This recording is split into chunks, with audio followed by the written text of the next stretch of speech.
Here are some tips to thrift like a pro from somebody who's done it for decades.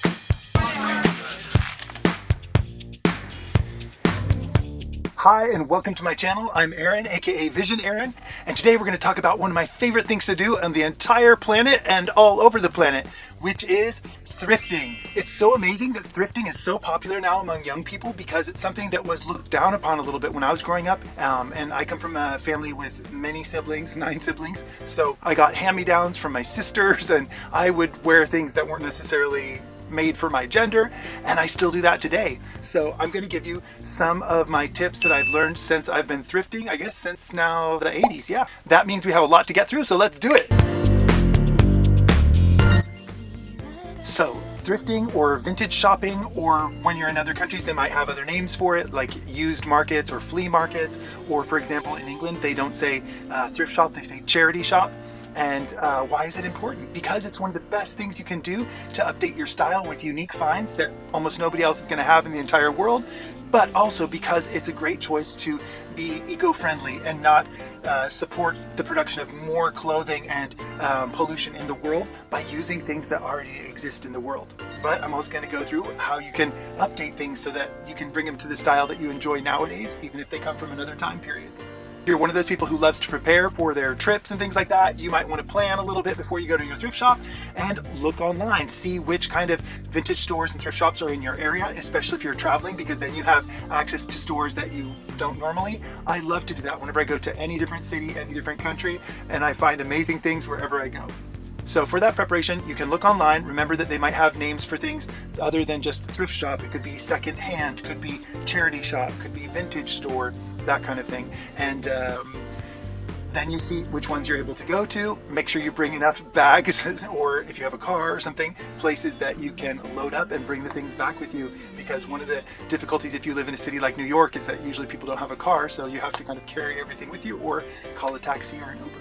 Another thing you can do to prepare is to actually look and see when they have sales and discounts, because many thrift shops try to get rid of their older products and rotate them out more quickly by having sales when they've been in the store for a certain amount of time. So they might have a certain tag color that's on sale for that day of the week, or and you can sometimes ask in advance, say, oh, what is the next sale color going to be, or something like that, and then you can go in prepared for getting even greater savings. One of my favorite thrift shops has this amazing deal in Portugal. They also have them in Spain. They're called Humana, and the proceeds go to some charities, I believe, in developing nations.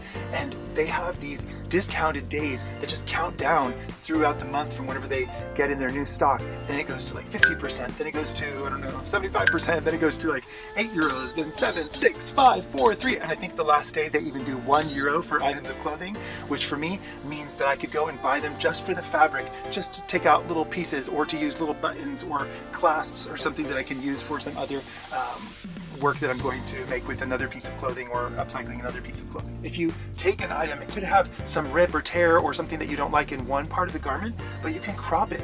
It could be a dress, but you don't like the upper part, and you just get it for the kind of crinoline under part and make it into a skirt. There's so many things that are parts of garments that you can reutilize if you just know how to make a hem, or you take it to the tailor and maybe they can do it for $5 to $10, you know, some easy fix, or you have a friend or an aunt or your mom or somebody who knows how to do it if you don't know how to do it.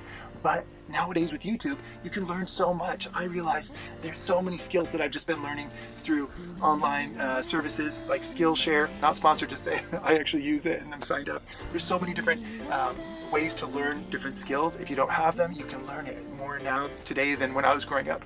There's so many creative ideas for upcycling nowadays, and I want to share some of these on the channel here with you, but some of them could be getting an oversized jacket and turning it into a crop jacket and a skirt. I've seen that many times online, but sometimes it's just making simple modifications that maybe make it look more interesting. Like, I love to get old men's suit jackets and then add little patchwork pieces from other pieces of fabric from thrifted items to make like patchwork effects, or you can make little kind of patches for the elbows, or you can add a little bit of visual interest in the front or on the back. Sometimes I put like some other item on the back of a suit jacket and it can make it look so cool and fresh.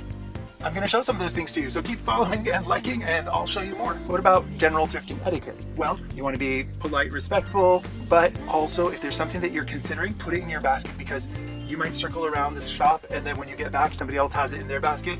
You want to put your first dibs on it and make sure that if you're considering it, then put it in your basket, and then when you've decided, put it back in where you found it. I often like to rehang things in the right sections, even though there's people paid to do that. I guess it just gives me satisfaction to put things like with matching colors and stuff like that. If you don't have a lot of space to store your clothes, like I've been able to do over the years, I have so many of these items of clothing that I've thrifted or that I've created myself, but I literally wear them for decades. It's not something that I rotate all the time like other people do. So if you have a smaller apartment or you live with somebody and don't have as much space for your items of clothing, then you might want to do the one in, one out strategy where you don't accumulate too many things that won't fit in your space. Even with me, I have a lot of space, but I still double up items on my hangers so that I can just fit more in there with things that are grouped in the similar color family. So if you have a lot of items that you just find you don't wear because maybe you expected to go out to more formal events than you really do, or your job or whatever doesn't allow you to wear as many creative clothes as you like, then pay it forward and donate them again to some kind of secondhand store where other people can discover them and they can treasure those items. I love the fact that a lot of my items of clothing have lived different lives, and thinking about what events they went to and somebody else that really appreciated this item of clothing in the 70s or whatever, and that I'm doing it now decades later and giving them new life and bringing them to other events. For me, it's something that's really fun to do, and so pay it forward, donate if you aren't using it. And how do you clean and sanitize your items from the thrift shop? There are actually a lot of different strategies depending on the item and what kind of material it's made out of. If you can't dry clean everything, there's a lot of things that say dry clean only, but you can throw them in the washing machine, but you maybe need to hang dry them so it doesn't get a lot of heat. But there's also a lot of items of clothing that say dry clean only, but you can actually wash them in your washing machine and they turn out just fine. A lot of times these items that are from decades ago have been washed in the machine before, so you're not going to hurt it anymore or shrink it any more than it already has been shrunken. But if it's something like cashmere or wool or those kind of things, you don't want to wash them and use high heat or use the dryer.